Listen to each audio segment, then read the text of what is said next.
खैर, आज एक एक दिन हो गया है और यह दुखद है क्योंकि यूट्यूब ने मुझे एक ईमेल भेजा है। मुझे नहीं पता कि मेरा चैनल अभी भी यहाँ क्यों है, लेकिन उन्होंने मुझे यही भेजा है। हमने आपकी सामग्री की समीक्षा की है और हमारे सामुदायिक दिशा निर्देशों का गंभीर या बार बार उल्लंघन पाया है। इस वजह से हमने आपका चैनल यूट्यूब से हटा दिया है। मैं नहीं जानता, अभी भी यही हूं। मैं जितना हो सके इससे लड़ूंगा, लेकिन मैं क्या कर सकता हूं? शायद जीत ना पाऊं। हम जानते हैं कि यह संभवतः बहुत परेशान करने वाली खबर है, लेकिन यह सुनिश्चित करना हमारा काम है कि यूट्यूब सभी के लिए सुरक्षित स्थान है। यदि हमें लगता है कि चैनल हमारी नीतियों का गंभीर उल्लंघन करता है, तो हम प्लेटफॉर्म पर अन्य उपयोगकर्ताओं की सुरक्षा के लिए इसे हटा देते हैं। लेकिन अगर आपको लगता है कि हमने गलत कॉल किया है, तो आप इस फैसले के खिलाफ अपील कर सकते हैं। आपको संबंधित नीति और अपील प्रस्तुत करने के तरीके के बारे में अधिक जानकारी नीचे मिलेगी। हमारी नीति यही कहती है, यूट्यूब पर स्पैम, घोटाले या व्यावसायिक रूप से भ्रामक सामग्री की अनुमति नहीं है। ये है, इसलिए मुझे नहीं पता कि यह वीडियो आएगा या नहीं। अगर यह बहुत अच्छा है, तो आप जानते हैं कि मेरा चैनल लीड होने वाला है। मैं रंबल पर उपलब्ध हूं। यदि आप रंबल पर जाते हैं, तो आप वहां सदस्यता ले सकते हैं। आप अभी ऐसा करें। मैं वास्तव में इसकी सराहना करूंगा, क्योंकि आप जानते हैं, ये चैनल बंद हो सकता है ना? और ये बिल्कुल वैसा ही है। आप जानते हैं, यूट्यूब, गूगल, उन्हें अपने सिस्टम को क्यूरेट करने का पूरा अधिकार है। ये उनका सॉफ्टवेयर है, ये उनका मंच है, और वे इसे अपनी इच्छानुसार किसी भी तरह से नियंत्रित कर सकते हैं। और हां, यही वह दिन है। और क्या आपको पता है, चाहे कुछ भी हो, मुझे 5-5 बजे ही रहना है। क्योंकि तुम्हें पता है क्या? हम क्रिप्टो में हैं, और क्रिप्टो में भारी उछाल जारी रहेगा। बिटकॉइन ऊपर जाना जारी रहेगा। यूट्यूब और गूगल या किसी अन्य प्लेटफॉर्म का सारा शोर जो लोगों को सेंसर करने की कोशिश करता है, हाँ, कौन परवाह करता है? हम इससे निपट लेंगे। हम कोई रास्ता खोज लेंगे। हम उस पर काम करेंगे और हम अप्रैल फूल बनाकर जी लेंगे। हाँ, मजाक कर रहा हूं। मेरा चैनल हटाया नहीं जा रहा है। मैंने सोचा कि यह अच्छा था। मुझे आशा है कि आपने अप्रैल फूल की शुरुआत का आनंद लिया होगा। लेकिन फिर भी हम समाचारों के बारे में बात करने वाले हैं और हम आज के लिए कुछ टीए पर भी चर्चा करने वाले हैं। इसलिए सुनिश्चित करें कि आप अंत तक देखें। यदि आप ऐसा चाहते हैं तो लाइक बटन दबाएं। उस अप्रैल फूल में मुझे पता है कि मुझे लाइव शो में कुछ लोग मिले थे, और यदि आप इसे लाइव देख रहे हैं तो आप कुछ प्रश्न भी छोड़ सकते हैं। यदि आप इसे लाइव देखना चाहते हैं तो आप यहां जा सकते हैं thevincyj15.com और वहां सदस्यता लें और आप इस शो को लाइव देख सकते हैं। ठीक है, उसने कहा। आप जानते हैं, मैं ब्लॉकचेन पर जा रहा हूं। और मुझे एक पुरस्कार मिल रहा है, तो ठीक है, मुझे कोई पुरस्कार नहीं मिल रहा है। मैं वास्तव में पुरस्कारों के लिए नामांकित हूं। इसलिए यदि आप लोग मुझे वोट देते हैं तो मुझे पुरस्कार मिलेगा, लेकिन आप जानते हैं, वहां प्रतिस्पर्धा बहुत कठिन है। इसलिए दूर वोट करें, है ना? आशा है कि तब आप मुझे वोट दे सकेंगे। मैं वास्तव में इसकी सराहना करूंगा। ठीक है, इतना कहने के साथ आइए आज की पहली खबर पर चलते हैं। पेंसिल्वेनिया में क्रिप्टो माइनर, उन पर बिटकॉइन माइनिंग से होने वाले प्रदूषण को लेकर मुकदमा चल रहा है। ठीक है, सही। एक पर्यावरण समूह ने मंगलवार को स्ट्रॉन्गहोल्ड डिजिटल माइनिंग इंक पर यह दावा करते हुए मुकदमा दायर किया कि कंपनी की बिटकॉइन खदान उत्तरी पेंसिल्वेनिया में है, जो ऊर्जा के लिए बेकार कोयले और पुराने टायरों को जलाता है, आसपास के समुदायों को खतरनाक रसायनों से प्रदूषित कर रहा है। सेव कार्बन काउंटी द्वारा पेंसिल्वेनिया की एक राज्य अदालत में दायर मुकदमे में पेंसिल्वेनिया को भी प्रतिवादी के रूप में नामित किया गया है। ठीक है, एक गैर लाभकारी संस्था जिसके सदस्य बिटकॉइन खदान के पास रहते हैं, कंपनी से क्षतिपूर्ति और दंडात्मक क्षतिपूर्ति की मांग कर रही है, और राज्य को प्रदूषण जारी रहने देना बंद करने का निर्देश देने वाला आदेश। मुझे नहीं पता, क्या वे प्रदूषण फैला रहे हैं? अगर वे वास्तव में जलमार्गों और हर चीज को प्रदूषित कर रहे हैं, तो हां, उन्हें रुकने की जरूरत है। लेकिन मुझे इस पर अत्यधिक संदेह है। मुझे देखने की जरूरत है। हमें इसे माइक्रोस्कोप से बहुत करीब से देखना होगा, है ना? समूह ने कहा कि स्ट्रॉन्गहोल्ड ने जलमार्गों में पारा छोड़कर सार्वजनिक और निजी उपद्रव पैदा किया है। वाह!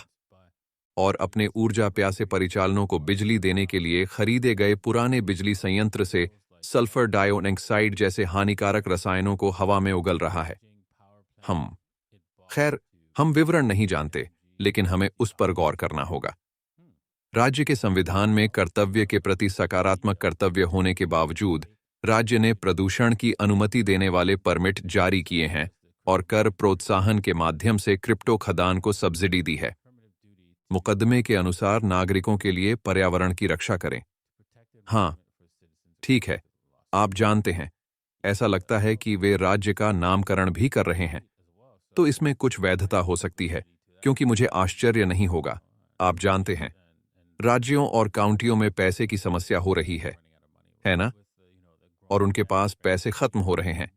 आप जानते हैं, बढ़ते कर्ज के साथ, है ना?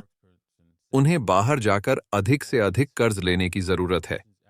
वैसे भी एक मजबूत पकड़ वाले स्पर्क्स व्यक्ति ने कहा कि यह कथन है। संचालन वास्तव में क्षेत्र में ऐतिहासिक कोयला उत्पादन के बाद छोड़े गए अपशिष्ट कोयले का उपयोग करके क्षेत्र में भूमि और पानी को साफ करते हैं।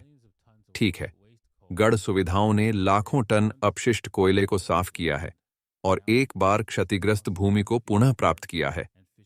अब स्थानीय समुदायों के लिए खेल के मैदान, पार्क और मछली पकड़ने के स्थान।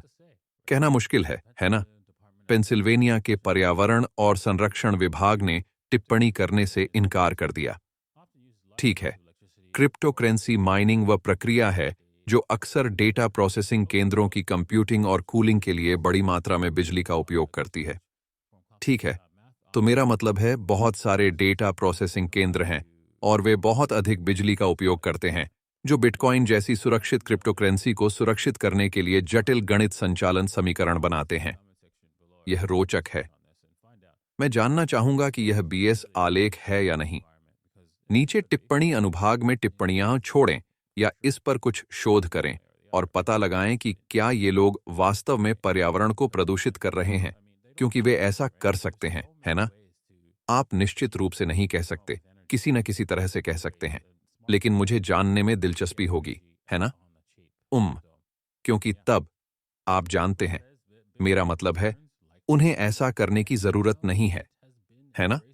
ऊर्जा का उपयोग करने, ऊर्जा उपयोगी तरीके और स्मार्ट तरीके अपनाने के बहुत सारे तरीके हैं सस्ते में ऊर्जा प्राप्त करने के लिए। तो हाँ, ब्लैक रॉक का कहना है कि अब बिटकॉइन के रिटर्न में कमी आने की संभावना है क्योंकि इसे वॉल स्ट्रीट ने अपना लिया है। हाँ। तो आप जो कह रहे हैं वह ये है कि बिटकॉइन में भारी वृद्धि नहीं होगी क्योंकि सबसे अधिक पैसे वाले लोग अब खरीद रहे हैं। ओह लानत! क्या यह बिटकॉइन के 4 साल के मंदी और तेजी और मंदी के चक्र का अंत है? ओह आदमी, ठीक है, हाँ, भालू और बैल का चक्र कम होना शुरू हो जाएगा। मैं सहमत हूं, लेकिन यह पहला चक्र है जब वॉल स्ट्रीट में हर कोई बिटकॉइन खरीद सकता है। हर कोई ईटीएफ पर क्लिक कर सकता है।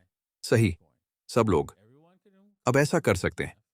पता नहीं कि ईटीएफ वास्तव में कुछ बिटकॉइन खरीदेगा या नहीं, लेकिन यह एक संभावना है और इतने प्रभावी ढंग से, चाहे वे सभी ईटीएफ खरीदें और वे उन संख्याओं के बारे में झूठ बोलें जो उनके पास हैं, या वे संख्याओं के बारे में सच्चाई बताते हैं और वे कहते हैं कि उनके पास 21 मिलियन से अधिक हैं, इससे कोई फर्क नहीं पड़ता, बिटकॉइन की कीमतें बढ़ेंगी। ठीक है, और वे उन 4 साल के चक्रों में ऊपर जाएंगे। उस समय के करीब आने तक जब हम बिटकॉइन को पैसे के रूप में उपयोग करते हैं और फिर वह मूल रूप से पूरी किट और कैबूडल है, तो जब हमारी जनसंख्या 10% है तो वह केवल 10% है ना? फिर मुझसे बैल और भालू चक्र के अंत के बारे में बात करें, क्योंकि मेरा मतलब है, आइए यहां मुख्य बिंदुओं पर चलते हैं। संस्थागत स्वामित्व की ओर झुकाव, इससे भी कुछ बड़ा हो सकता है। संप्रभु राष्ट्रों द्वारा बिटकॉइन के स्वामित्व के कारण अधिक देश अल साल्वाडोर का अनुसरण कर सकते हैं और क्रिप्टोकरेंसी जमा करने की दौड़ शुरू कर सकते हैं, जो संभावित रूप से वैश्विक मुख्यधारा अपनाने के सुपरचक्र की शुरुआत कर सकता है। हाँ, यह बदलाव पारंपरिक रूप से क्रिप्टोकरेंसी बाजारों से जुड़े तीव्र उछाल और मंदी के चक्र से भी हट सकता है। क्षेत्र के भीतर वृद्धि और विकास के लिए अधिक स्थिर वातावरण बनाए रखते हुए। हाँ, तो मुझे इसे स्पष्ट करने दीजिए। देश खरीदेंगे, संस्थाएं खरीदेंगी, तो इसका मतलब है कि कीमत स्थिर रहेगी। आप यहां यही कह रहे हैं, है ना? हाँ। ओह आदमी, बहुत खूब। क्या आप जानते हैं? क्या आप जानते हैं कि उनमें से केवल 21 मिलियन हैं और आप इससे अधिक नहीं बना सकते? क्या आप जानते हैं? मुझे यकीन नहीं है कि ये लोग उस अवधारणा को समझते हैं क्योंकि मूल्य स्थिरता, ठीक है, आमतौर पर इसलिए होती है क्योंकि वे वास्तव में होती हैं। क्योंकि जो होता है वह ज्यादातर संपत्तियों में होता है जो हमारे पास हैं। ठीक है, ज्यादातर संपत्तियों में जो हमारे पास हैं, हम वास्तव में आपूर्ति का विस्तार कर सकते हैं। खैर, इस संपत्ति में आप नहीं कर सकते। यदि कीमत बढ़ती है, तो आप आपूर्ति का विस्तार नहीं कर सकते। आपको कोई ऐसा व्यक्ति ढूंढना होगा जो इसे आपको बेचने को तैयार हो। यह वैसे काम करता है। और इसलिए, प्रभावी रूप से, यह विस्फोट की भारी कीमत पैदा करने जा रहा है। वही होने वाला है। और बहुत सारी कीमत में अस्थिरता जो हमने नहीं देखी है, क्योंकि हमने पहले इस तरह की संपत्ति नहीं देखी है। समझा? ठीक है, मुझे खुशी है कि तुम्हें वह मिल गया। अभी हम टीए में जाने वाले हैं और यदि आप रुचि रखते हैं, तो हम देखेंगे कि चार्ट पर क्या करना है। अरे लड़के, आइए निश्चित रूप से बिटकॉइन से शुरुआत करें। अरे यार, बिटकॉइन, कृपया चांद पर जाओ। अब बगल में जाना बंद करो। ठीक है, स्थिर सिक्का बनना बंद करो। ठीक है। तो वैसे भी हम अभी एस में हैं और हम यहाँ इस सीमा में फंसे हुए हैं और हम बस यही चाहते हैं। हर बार जब हम शीर्ष पर आते हैं, मेरा मतलब है, इसे देखें, हम यहाँ शीर्ष पर आते हैं, हम असफल असफल असफल असफल, सही।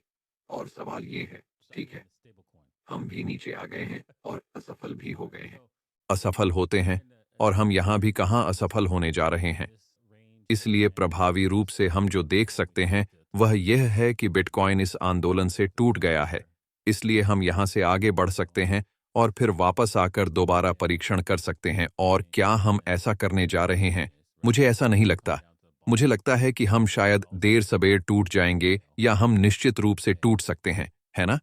और सबसे संभावित लक्ष्य यह है, आप जानते हैं, सबसे संभावित लक्ष्य यह है कि अगर हम टूट जाते हैं तो वह $64,000 का निशान है, लेकिन हम यहां उछल सकते हैं। इसलिए मुझे यह देखना होगा कि क्या इस कीमत पर $67,000 के निशान के आसपास ये इस मोमबत्ती को फिर से भरता है और फिर हम उच्चतर उछाल देते हैं।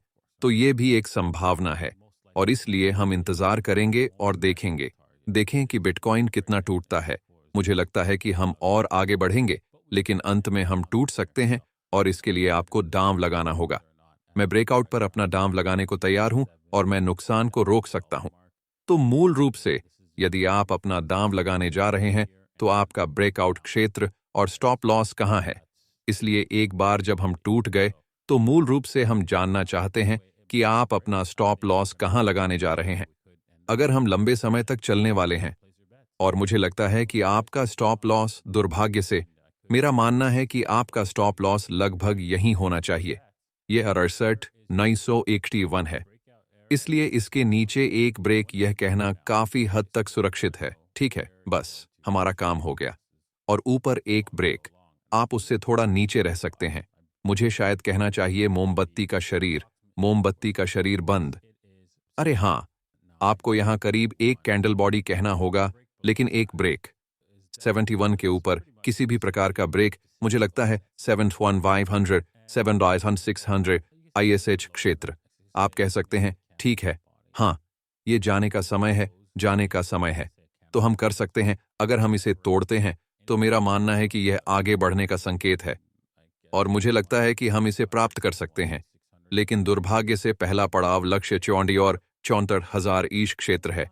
लेकिन मुझे लगता है कि हम शायद वहां से 77 तक जाकर और भी आगे बढ़ सकते हैं। इसीलिए, लेकिन हाँ, हमें बस इंतजार करना होगा और देखना होगा कि बिटकॉइन क्या करता है। एथीरियम की ओर आगे बढ़ें। एथीरियम काफी हद तक एक ही चीज है ना? बस थोड़ा सा कम स्पष्ट। आप देख सकते हैं कि उच्चतर निम्न स्तर हैं, और यदि हम निश्चित रूप से 36.75 को पार कर सकते हैं, तो यही सही समय है। और अगर हम टूट गए, दुर्भाग्य से, ये बहुत लंबा चलेगा।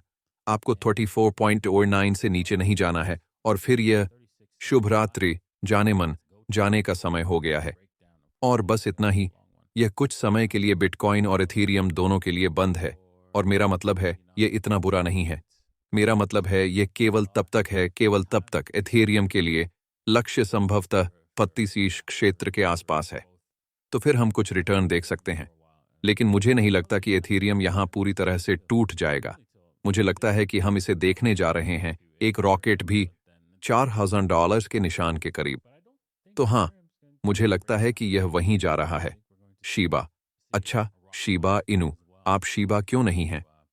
हाँ, शीबा को केवल पंपिंग करनी चाहिए। यह इंगित करता है, इस प्रवृत्ति रेखा का टूटना इंगित करता है कि हम निचले स्तरों का पुनः परीक्षण करने जा रहे हैं। वह कौन सा निचला स्तर है? ठीक है, अगर हम फाइबोनैची रिट्रेसमेंट करते हैं, तो आप देख सकते हैं कि XC 1.8 संभावित लक्ष्य है। और इसलिए मैं कह रहा था कि 27 क्षेत्र वह जगह है जहां हम पहुंचेंगे, और यदि यह टूट जाता है तो आप यहीं पर खरीदार बनना चाहेंगे। तो आप यही करने जा रहे हैं। ठीक है। खैर, देखने के लिए आप सभी का धन्यवाद। मुझे आशा है कि आपने इस अप्रैल फूल 1 अप्रैल शो का आनंद लिया है, और हम कल एक और शो करने जा रहे हैं, और मैं आप लोगों को देखने के लिए उत्सुक हूं। अलविदा, शांति।